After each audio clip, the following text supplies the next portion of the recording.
여러분 반갑습니다. 논술부장 경무수입니다.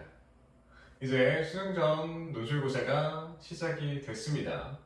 아마 이 영상이 올라갈 때쯤이면 연대랑 성신여대는 이미 시험이 지났을 수도 있겠는데, 이전에 이 합격률을 높이기 위해서는 수능 전 고사를 꼭 지원하라고 이야기했던 저였기 때문에 오늘은 시험을 앞둔 여러분들이 꼭 지켜야 할 세 가지 꿀팁을 말씀드리려 합니다. 그럼 시작해볼까요?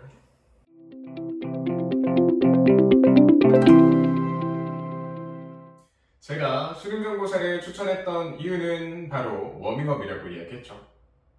수능 직후에 있을 논술고사들을 대비하기 위해 실전 경험을 미리 쌓는다. 이게 가장 큰 의의였는데, 그렇다고 해서 경험만 쌓고 떨어져도 된다는 말은 결코 아니죠. 지금 아직 수능을 안 봤기 때문에 여러분들의 멘탈이 가장 좋을 때예요. 오히려 수능을 보고 나서는 논술 실력은 채워줄 수 있지만 여러분들 멘탈이 위태로울 수 있습니다. 그러니까 지금 가장 최상의 컨디션에서 최고의 효율을 뽑아내야만 하는 겁니다. 자, 수능고사. 내가 준비가 많이 안 됐어도 지원하라고 했던 이유. 어차피 모두가 준비가 안 됐을 것이다 라는 가정이었죠. 그런데 이게 팩트이기도 합니다. 정말 소수의 상위권 학생들을 제외하고는 아직 완벽하게 논술고사가 준비됐다 싶은 학생들은 별로 없을 거예요. 그러니까 우리는 이 시험에서 오버할 필요가 없습니다. 학생들의 전반적인 수준이 그렇게 높지 않기 때문에 기본만 잘 지켜도 충분히 가능성이 있거든요. 그러니까 뭔가를 더 써내려고 하지 말고 그냥 내 페이스를 유지하면서 평소 실력만큼 답안을 완성하고 나와도 실수가 없다면 떨어질 이유도 없다. 이런 마인드로 시험에 임하도록 합시다. 오케이, 정신교육은 여기까지 하고 그럼 지금부터 본격적으로 세 가지 꿀팁 부탁해요. 첫 번째, 시험장에 빨리 가세요. 이거 되게 당연한 건데 여러분들이 첫 시험이기 때문에 아직 감이 잘 안 올 수가 있습니다. 특히나 부모님과 함께 자차로 이동하는 학생들의 경우 학교가 가까워질수록 길이 많이 막히게 될 겁니다. 평소보다 20-30분은 더 걸린다는 생각을 하고 움직이셔야 되고요. 보통 시험 시간 30분 전부터 고사장 입실이 가능할 겁니다. 근데 저는 단호하게 이야기하겠습니다. 고사장 입실 가능 시간보다 최소 20분은 더 먼저 들어가세요. 아마 시험 시작 전이어도 고사장에 들어가는 그 순간부터 긴장이 되기 시작할 겁니다. 기본적으로 낯선 환경에서 시험을 봐야 하고 다들 처음 보는 얼굴에 막 다른 학생들 자료 보면서 막 열심히 복기하고 있는데 이 공기부터가 숨막힐 거예요. 여러분들이 평소에 공부하던 그런 환경들처럼 편할 수가 없습니다.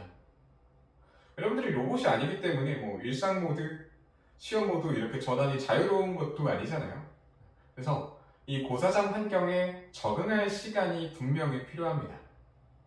그러니까 제발 시간 딱 맞게 입실하지 말고 먼저 도착해서 화장실도 미리 한번 갔다 오고 이렇게 고사장 환경에 조금이라도 더 적응해서 시험을 준비하기 바랍니다. 추가적으로 시험 보러 갈 때 학생증 내지 신분증 꼭 챙겨 가시고요. 수험표도 꼭 인쇄해 가기 바랍니다. 안 가져가면 신분 확인한다고 행정실도 불려가고 그럼 또 시간 뺏기고 정신없어서 시험 제대로 보기가 힘들 거예요. 그리고 오전 시험이 아닌 오후 시험 보는 학생들의 경우 아예 한두 시간 일찍 가서 캠퍼스를 좀 이렇게 둘러본다거나 아니면 근처 식당에서 식사를 하고 들어가는 것도 좋은 경험일 수가 있습니다. 이게 첫 시험이기 때문에 대부분의 학생들이 대학 캠퍼스를 처음 밟아보는 걸 거란 말이죠.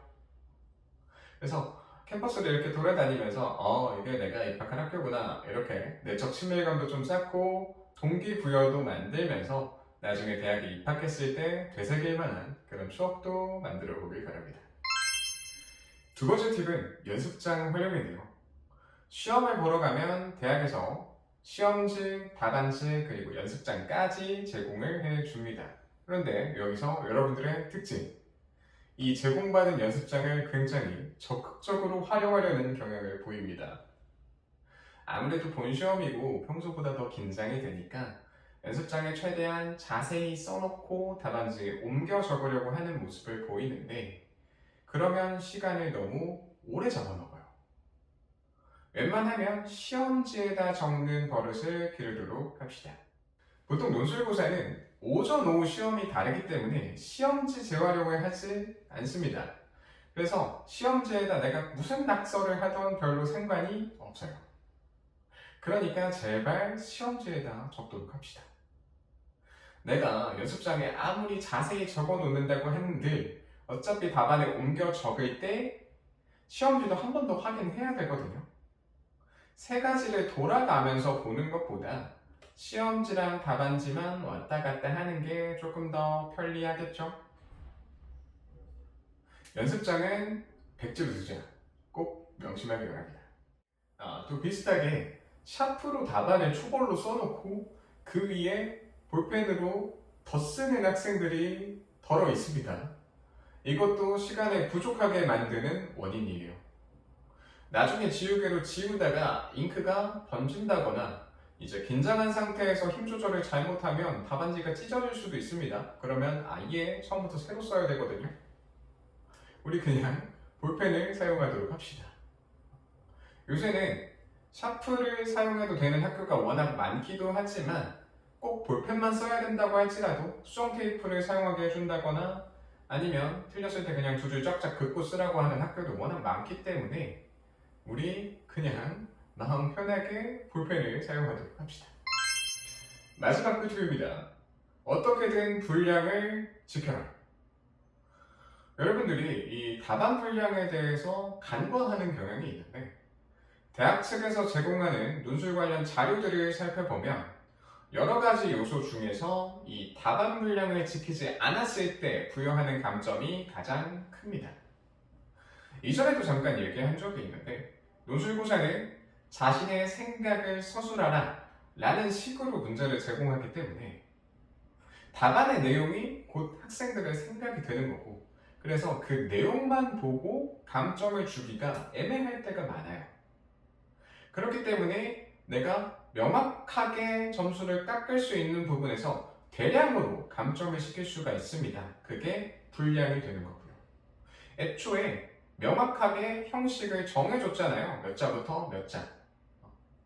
에이, 고작 뭐 10글자 적은데. 이런 거 굉장히 사소하게 느껴지겠지만 채점자의 입장에서는 감점시킬 수 있는 명분을 제공하는 꼴입니다. 그러니까 어떻게든 분량을 지키자. 채점자에게 감점시킬 수 있는 명분을 주지 말자. 간혹 구체적인 글자 수가 안 적혀 있고 그냥 몇 자 이내 이렇게만 써 있는 학교들의 경우 플러스 마이너스 5%를 기준으로 답안을 작성하면 되겠습니다. 가령 600자 이내라고 한다면 570자부터 630자까지 이것을 원칙이라 생각하고 답안 맞춰서 쓰면 되겠습니다. 또 너무 당연한 얘기지만 같은 내용이라면 답안 분량이 길수록 합격에 유리합니다. 가령 800자부터 1000자까지 분량이라고 쳤을 때 잘 쓴 800자 vs 잘 쓴 1000자, 아무래도 잘 쓴 1000자 쪽이 내용도 좀 더 자세하고 표현도 풍부할 확률이 높죠. 그리고 기본적으로 좀 더 절실함이 느껴지잖아요. 문제도 열심히 푼 것 같고 좀 더 이 학교에 오고 싶어 하는 것 같고, 그렇기 때문에 답안 분량을 항상 최대 분량으로 맞춰서 적는 연습을 미리미리 해두시길 바랍니다. 오늘은 이렇게 수능중간고사를 앞둔 여러분들이 꼭 지켜야 할 3가지 꿀팁에 대해서 알아봤는데요. 사실 너무 당연한 얘기라 실망했을 수도 있습니다. 하지만 이렇게 기본도 안 지키는 학생들이 워낙 많아요. 여러 번 강조해서 설명했습니다. 수능중간고사는 기본만 잘 지켜도 충분히 가능성이 있다. 감점당할 명분을 만들지 말자. 이렇게 3가지 꿀팁을 참고해서 이번 주말에도 시험 잘 보고 오시고요. 또 이번 주말이 지나면 마음의 짐을 조금이나마 내려놓을 수 있는 여러분들이 되면 좋겠습니다. 오케이, 지금까지 논술부장 경호쌤이었습니다. 오늘도 연론합시다.